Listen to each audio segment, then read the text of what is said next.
The US is gaining ground, spreading out across North America. The economy is booming. In the south, there's cotton.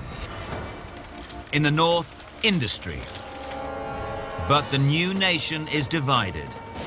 In a land where all men are created equal, 4 million black Americans live as slaves. And it's tearing the nation apart.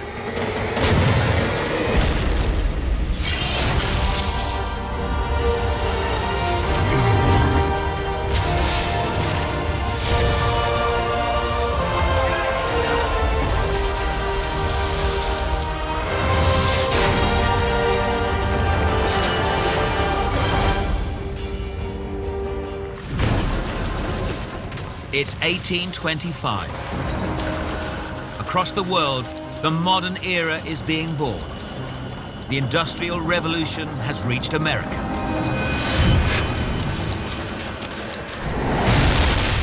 In upstate New York, a man-made river is cutting through the wilderness.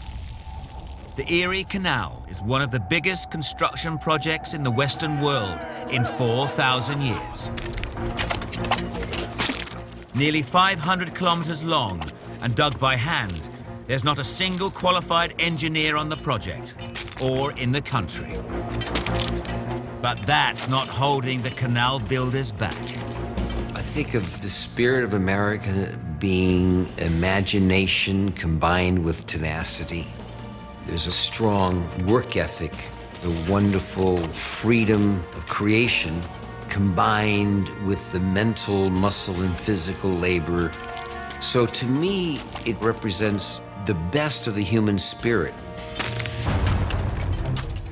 But the landscape doesn't always cooperate.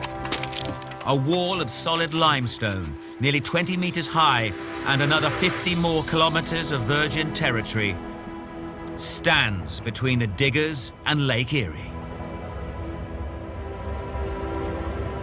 The canal will link the Atlantic Ocean to the middle of America. It will change where people can live and why, turning the North into a global economic powerhouse. The man behind the canal is New York Governor DeWitt Clinton. Born to wealth, he won't take no for an answer. He wants to be President of the United States. Instead, he runs New York for 20 years. America was blessed with many inspirational leaders, and I think DeWitt Clinton had a real sense of how important New York could be for America. Clinton's vision is to make New York rich. The press thinks the canal is a dangerous and expensive waste of time. They call it Clinton's Big Ditch. Clinton thinks otherwise. It is a work more stupendous, more magnificent, and more beneficial than has hitherto been achieved by the human race. Entrepreneurship is about doing things where you don't know what it's going to look like, you don't know what it's going to be made of, you just have this instinct that you can do it and it'll work. Those guys had visions and did it. 50,000 men dig out 11 million cubic yards of rock.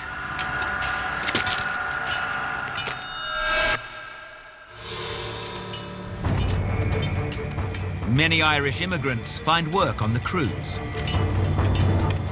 David Gilroy makes 5 times what he can make back home, but it's hazardous work. There's only one way to cut through the rock face: gunpowder.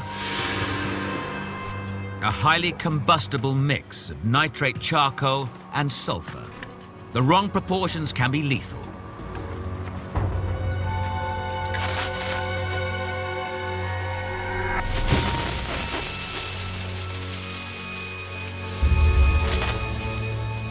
There's only one job that's more dangerous than lighting the fuse: going back to relight it.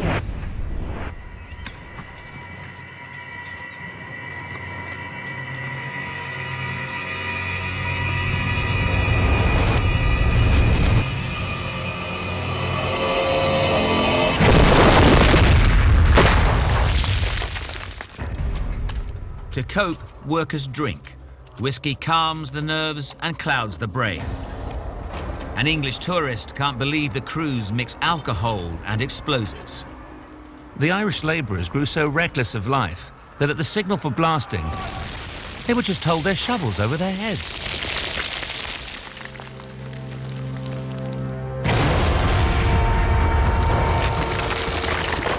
I think when you're brought up in America, you're brought up on the history of hard work. There's so many immigrants that have died to build this country. That's in our bloodstream, that's in our DNA as Americans. We don't want their lives to go in vain. Because of that, we usually work harder than anybody else. 8 years of digging, nearly 1,000 lives lost.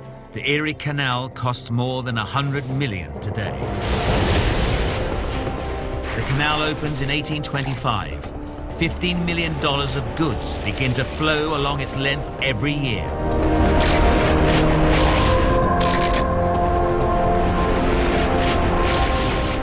Villages along the canal become prosperous cities. Goods plunge in price. The frontier is flooded with new commodities and ships its goods back to new markets.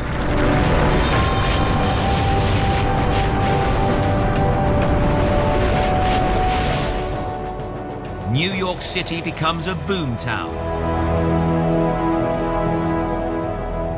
Wall Street takes off as a global financial center.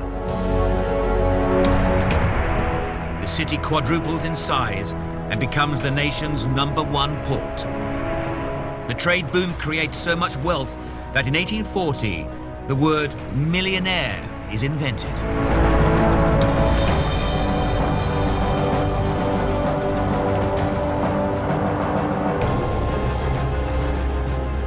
Today, 80% of the upstate population of the state of New York still lives within 40 kilometers of the canal.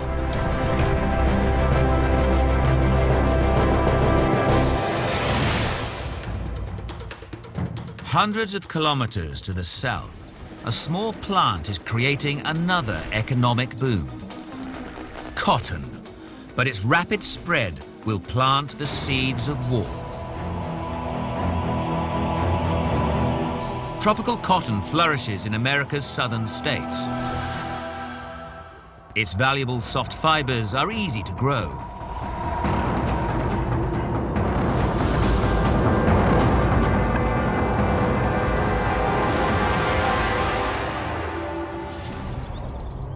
But processing cotton is labor-intensive.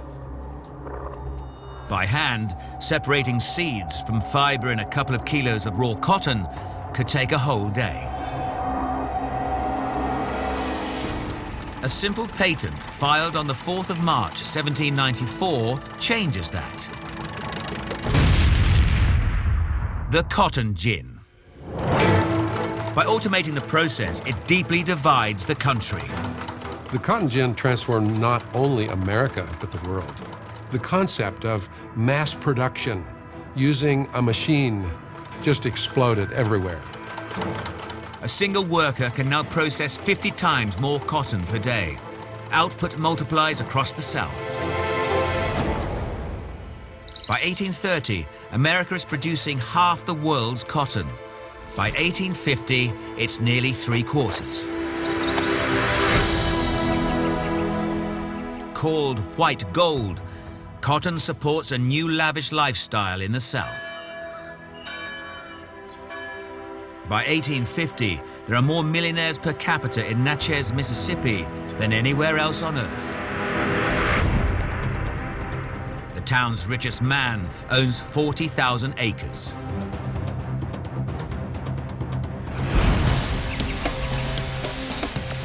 The South is thriving, but its wealth is built on the back of slavery.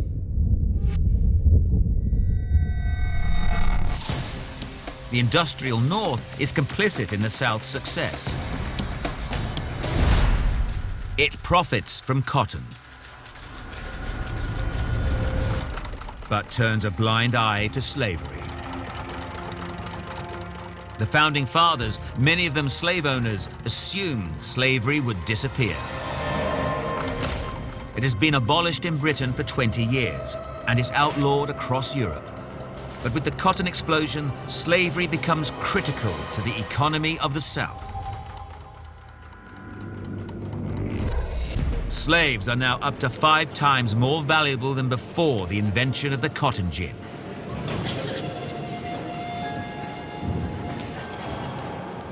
People don't really realize this, but slavery was actually on the decline in the South prior to the invention of the cotton gin.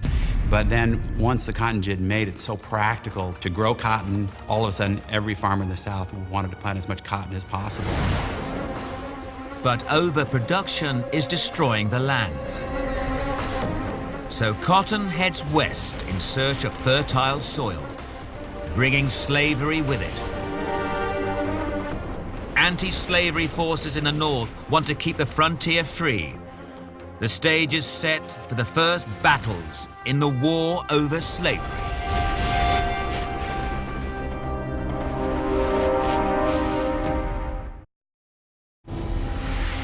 In the 1850s, the cotton boom transforms America. But it's a time bomb. The rural South grows it, the industrial North turns it into fabric. And both profit. The boom is fueled on a new machine, the power loom. Raw cotton comes in, finished cloth goes out, all under one roof. The modern factory is born. Lowell, Massachusetts is called the City of Spindles, a textiles boom town. Its population explodes from 200 in 1820 to nearly 20,000 in just 15 years. More than a third of the town works in the mills. 85% are single women between 15 and 25. Harriet Robinson is 10. When her father dies, she goes to work at the mill. I can see myself now, racing down the alley, between the spinning frames and carrying in front of me a bobbin box, bigger than I was. It's a new way for young women to make money. Harriet's wages help support her family. Industrialization is changing lives. Oh, the mill girls make good use of their money. The mortgage is lifted from the homestead, the farmhouse is painted. Mill girls help maintain widowed mothers and drunken or invalid fathers. We were paid $2 a week. Oh, how proud I was when it came to my turn to stand upon the bobbin box. When women really joined the workforce in the cotton mills and the thread factories, I think it gave women an opportunity to get out, be serious about being breadwinners, and it changed the whole fabric of America. The mills also revolutionize how Americans dress. Previously, most families made their own clothes. Now people buy cheaper, ready-to-wear. Eastern fashions replaced buckskin. By 1850, men's clothing is the largest manufacturing industry in New York City. For me, what makes me proudest to be an American is that American spirit of productivity, optimism, this idea that the world doesn't have to be doom and gloom, that we can use technology to make our lives better. Fashion isn't the only innovation to come out of the mills. Technology used here will lead straight to Silicon Valley. Looms pioneer punch cards to produce patterned fabric. Each hole in the card tells the loom to use a different colored thread, a yes-no decision. It's binary code, the basis of all modern computers. The birth of the computer begins in cotton mills. You know, in every major development, I think, in the history of America, technology has been at the center of it. Despite 12-hour shifts, the factories offer a new world of opportunity for women. They're reading more, talking more, educating themselves. Yeah, reading books on factory time was against the rules. But we hid books in apron pockets and waste baskets. Oh, and sometimes we pasted poems on our looms to memorize. And together, they begin to make their voices heard. In October 1836, women from the Lowell mills gather after work and organize. Their protest against wage cuts is one of the first strikes in US history. And they will win. The mill bosses back down. A generation of young women go on to become teachers, writers, and college graduates. Harriet Robinson will become a leading suffragette and petition Congress for the right of women to vote. Their secret meetings are illuminated by lamps fueled by an extraordinary creature.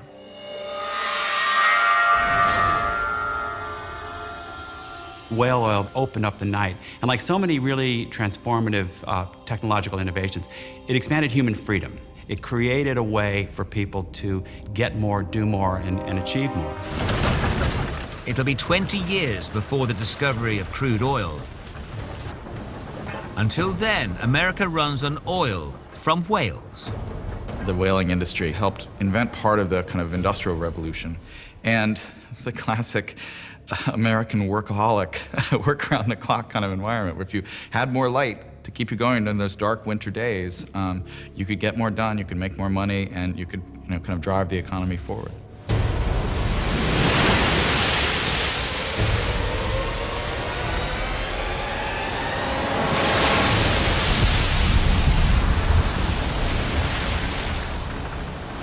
Whaling becomes another boom industry.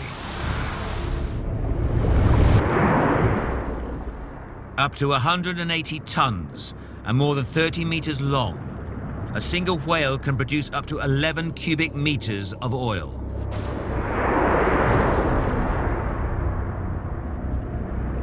Even today, whale oil is used by NASA.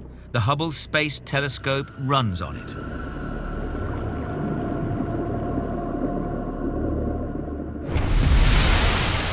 Whaling becomes one of the North's biggest industries, bringing in $11 million a year.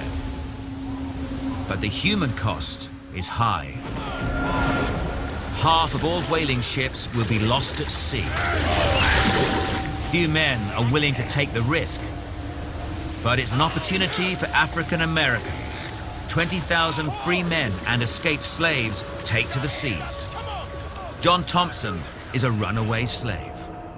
I have a family in Philadelphia, but fearing to remain there any longer, I thought I would go on a whaling voyage where I stood least chance of being arrested by slave hunters. The equal opportunity offered in whaling is ahead of its time. Here, a colored man is only known and looked upon as a man and is promoted in rank according to his ability and skill to perform the same duties as a white man.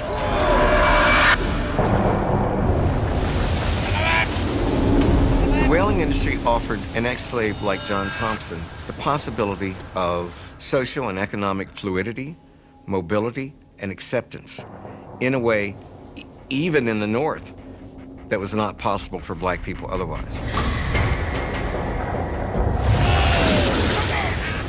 The man on the lookout cried out, "There she blows!" There were 4 whales in sight, not more than 3/4 of a mile distant.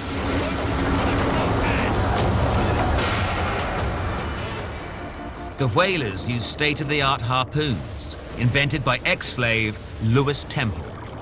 The kill can take hours. The whale can only be killed by lancing him under the fin, which is a work of much skill and practice.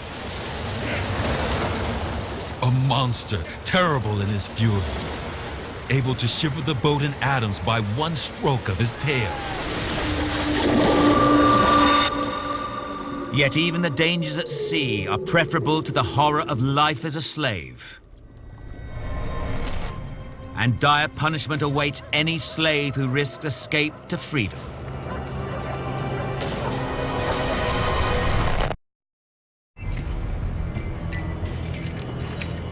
1841, New Orleans, the heart of the slave trade. How much? It's auction day. In the first half of the 19th century, over 500,000 slaves will be sold at auction. It's a business worth $2 billion to the Southern economy. Since the cotton boom, the value of slaves has skyrocketed. Now men cost over $1,000, women $800, children $500. Solomon Northup, an educated free man from the North, was kidnapped into slavery. Go, boy, you come over here. He would make us hold up our heads, walk us briskly back and forth while customers would feel our hands and arms and bodies. Make us open up our mouths and show our teeth, precisely as a jockey examines a horse which he is about to barter for or purchase. Scars upon a slave's back were considered evidence of a rebellious or unruly spirit and hurt his sale. Take your top off. 90% of all African Americans are slaves. 4 million men, women, and children. We had based this country on everyone having inalienable rights to freedom and equality, and yet we created a system of abject persecution. Slaves are fattened for auction. Dark-skinned men are bought for the fields, light-skinned women for the house. Traders lie about their ages, even dyeing a slave's gray hairs. For the plantation owners, it was like just going to your local supermarket to get sugar or flour. They had become so desensitized to the humanity of the slave that they did not see them as human beings. Buyers demand the most fertile slaves for breeding. The most expensive are light-skinned teenage virgins. Rape is common.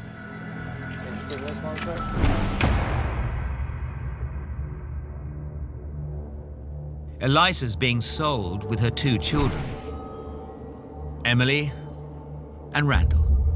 In Louisiana, it's illegal for children under 11 to be taken from their parents. Boy, come over here. But it happens all the time. You know, 140 years is not a really long time in the context of history. So it's hard for me to believe that blacks didn't have any rights here. They weren't treated as human beings. They were treated like animals, essentially. Sir, please. All right, you go, we go. Measure their business, sir. Oh, my love.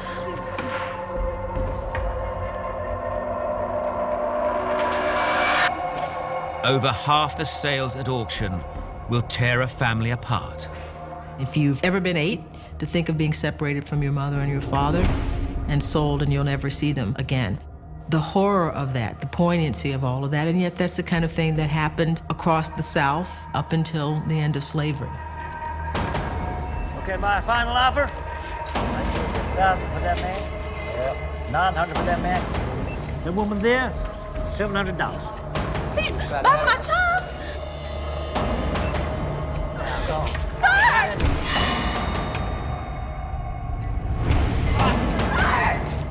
I have seen mothers kissing for the last time the faces of their dead offspring, but never have I seen such an exhibition of intense grief as when Eliza was parted from her child. Come on, now, here you go.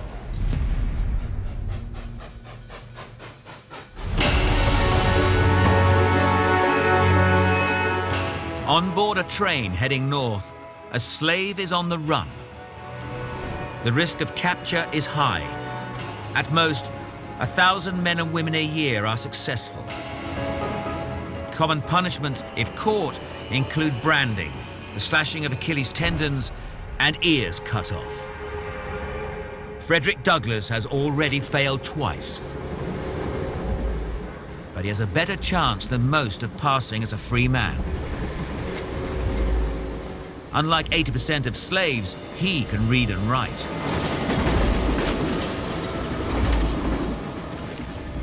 even in the 21st century. We're only 3 or 4 generations away from people that not only could not get paid for their labor, it was against the law for them to read and write, it was against the law for them to marry, it was against the law for them to name their children after themselves. Ladies and gentlemen, please. Long way to go.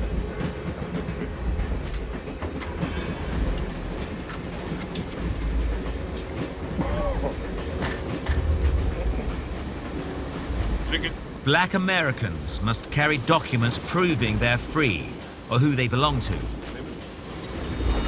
Frederick Douglass carries papers borrowed from a friend.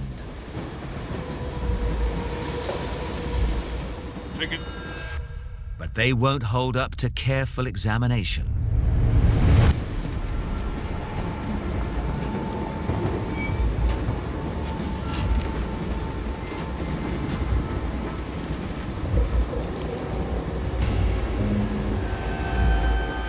My whole future depended on the decision of this conductor.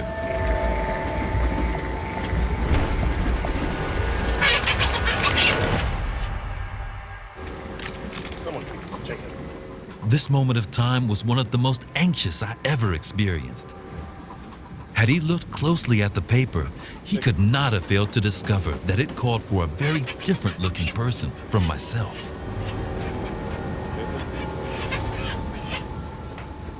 Frederick Douglass makes it to New York City and freedom.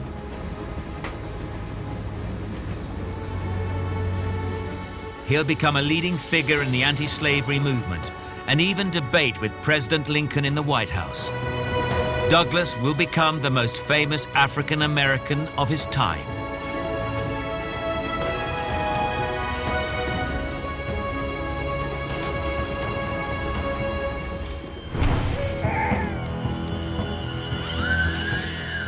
Many escaped slaves use a network of secret routes called the Underground Railway. Harriet Tubman is its most famous operator. An escaped slave herself, she risks her life returning south again and again to guide others to freedom. Tubman will do anything to avoid capture, even keeping babies quiet with opium. Harriet Tubman is the Moses of our people. She was a wanted woman. She was a hated woman, reviled by the white South. Just imagine you have gotten out of slavery, you've escaped, and yet you come back. You have the courage and the care about other people to come back into a hell. The South puts a reward on her head, but nothing stops her, not even a $40,000 bounty. Come on, y'all.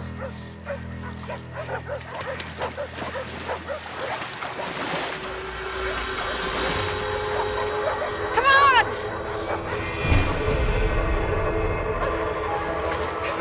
Move. I'll go or die.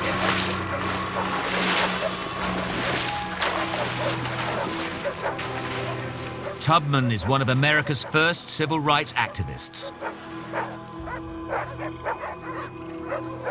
Frederick Douglass and Harriet Tubman threaten everything the South stands for.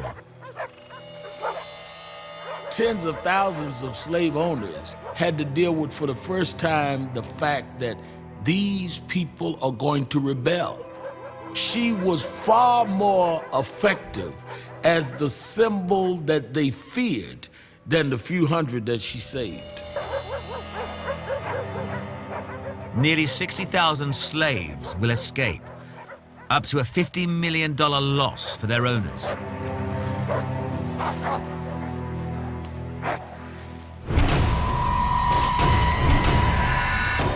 And growing opposition to slavery means the South will have to fight to preserve its way of life.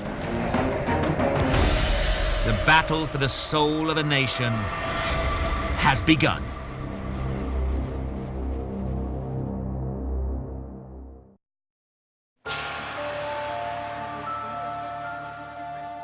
At the midpoint of the 19th century, America enters the modern world.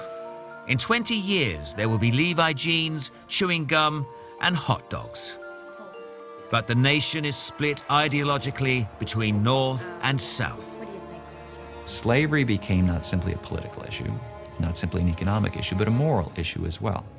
It became the issue that defined North and South in the 1850s. In September 1850, a new fugitive slave law brings the brutality of Southern slavery to the North. No African American is safe anywhere in the U.S. Gentlemen, you've made a mistake. There's a place of business. I'm a tailor to my clients. I'm a free man. I'm not a slave, gentlemen. Fugitive slave law meant that if you were a slave and you managed to escape to the North, your master could come and get you, and you had no recourse. Not only that, if you were a free Negro, they still could sell you down the river. The search for runaway slaves escalates into a witch hunt. A simple accusation can condemn an African American, escaped slave or free. Federal magistrates get $10 to rule they are slaves, only $5 to set them free. The new law causes outrage. Abolitionist newspapers and tracts spread across the North. In 1852, the novel Uncle Tom's Cabin by Harriet Beecher Stowe, an unknown Connecticut housewife, becomes the best-selling book of the century after the Bible. Its passionate anti-slavery message appeals especially to women, many now politicized for the first time. Slavery is the burning issue of the day.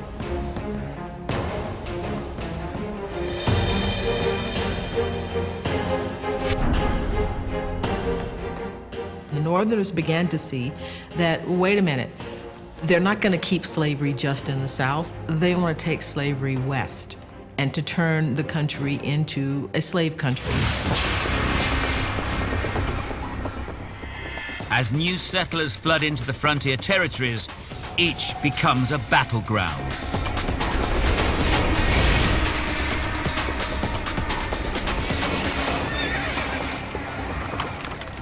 In Kansas, a peaceful protest turns violent.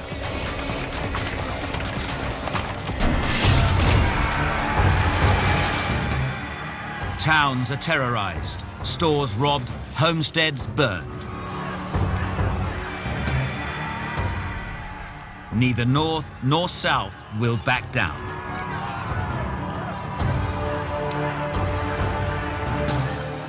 One man will stop at nothing in his quest to abolish slavery. John Brown becomes a folk hero in the North and a terrorist to the South. He believes himself to be God's chosen instrument. He will stop at nothing for his cause.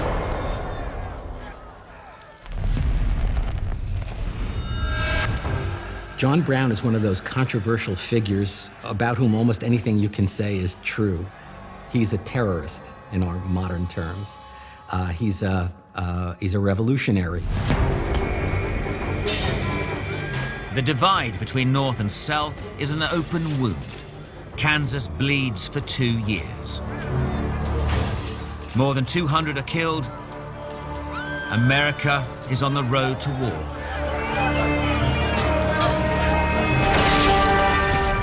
America is built on a number of distinct fault lines. One, of course, was slavery and freedom.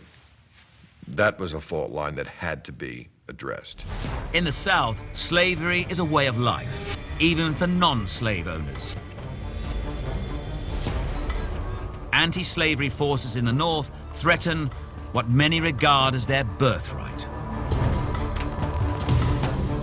There is still, in some areas of America, a great pride in being Southern and holding true to the original Southern attitude. I think our clinging to the idea that slavery is a right and just way of life, it is a dark spot in our history. Anger in the South grows every day. The North claims the moral high ground, but it's getting rich from cotton too. Pretty much everybody agreed that a crisis was developing.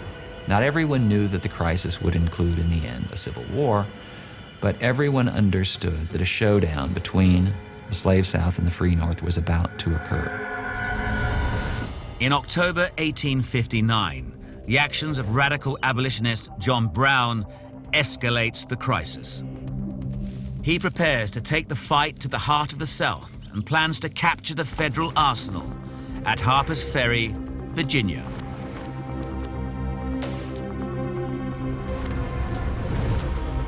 It's the biggest collection of weapons in the South. 20,000 rifles, muskets, and pistols. Brown wants to arm the slaves and lead a slave rebellion. Fighting alongside him are his 5 sons, all willing to die for their cause.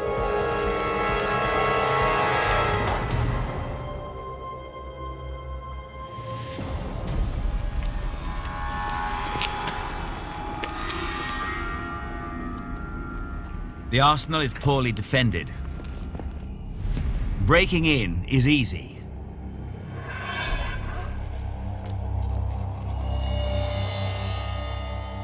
But Brown's plan depends on slaves joining the fight. He needs a small army to carry off so many weapons. Without slave reinforcements, it's a suicide mission. When word gets out, local townspeople attack the arsenal. Not a single slave joins Brown and his men. Trapped, they must fight for their lives. I want to free all Negroes in the state. I have possession of the United States Armory.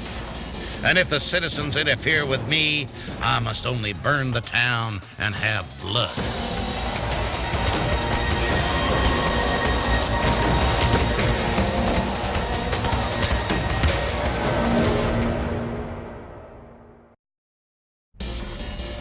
(1859). Radical abolitionist John Brown attempts to inspire a slave revolt. None have joined him, and now he's trapped.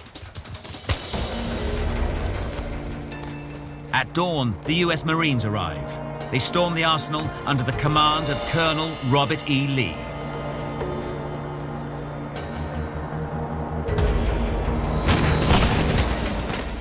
Brown and his men decide to fight.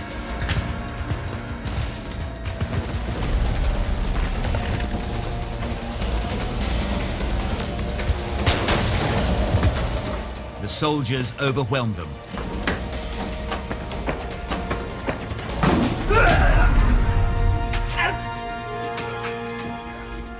But this is just the beginning of the fight against slavery. John Brown survives and is captured, but his sons are dead. His trial captivates the country. Charged as a criminal, he puts the institution of slavery on trial.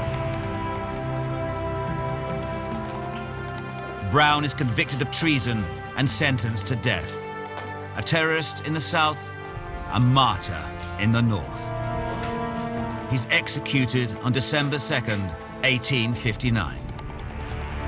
As the country prepares to elect a new president in 1860, many wonder if the nation can survive. I, John Brown, am now quite certain that the crimes of this guilty land will never be purged away, but with blood.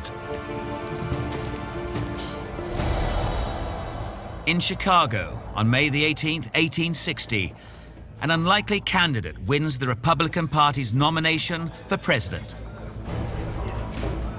Abraham Lincoln's only claim to fame is he's lost 2 elections to the Senate. Lincoln hates slavery, but he's desperate to hold the country together. What I admire about Abraham Lincoln is that he had his beliefs, and he stuck to his beliefs at a time when it wasn't popular to do so, especially when it was black, white, and very cut and dry. He stuck to his beliefs.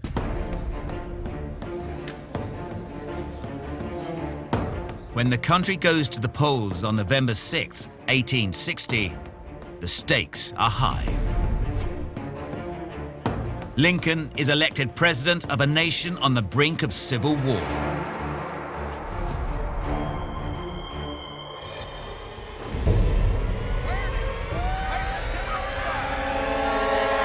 Convinced he'll abolish slavery, the South rebels. Southern states threaten to leave the Union. The North backs Lincoln, but in southern cities like Atlanta, the papers talk of war.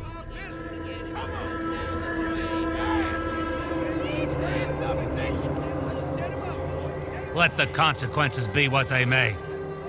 Whether the Potomac is crimsoned in human gore, and Pennsylvania Avenue is paved 10 fathoms with mangled bodies, the South will never submit to such humiliation and degradation as the inauguration of Abraham Lincoln.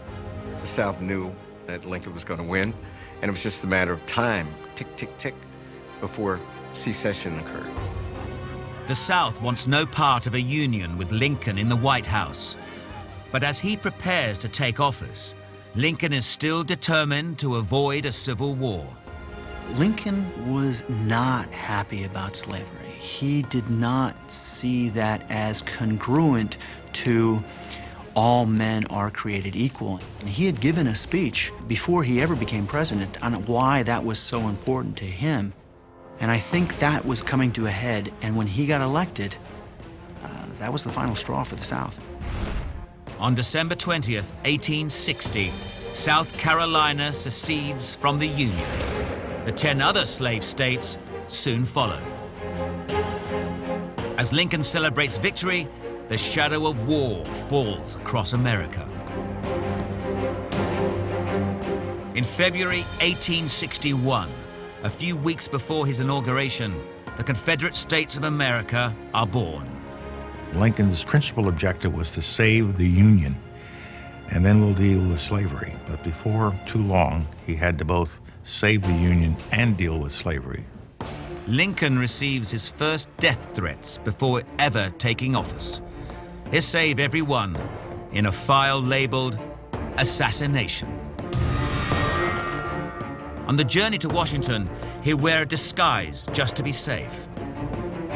To avoid war, he proposes a compromise. It is Lincoln who explains the case for freedom and says, I'm not going to attack slavery where it is, but I'm not going to let it expand. At his inauguration, Abraham Lincoln reluctantly pledges that states with slaves will be allowed to keep them, but it's too little, too late.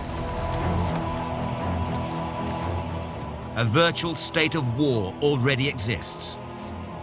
The South mobilizes an army of 800,000 men against a Union army of 2.5 million. 5 weeks later, the first shots ring out between the states. The Civil War will be the deadliest in American history.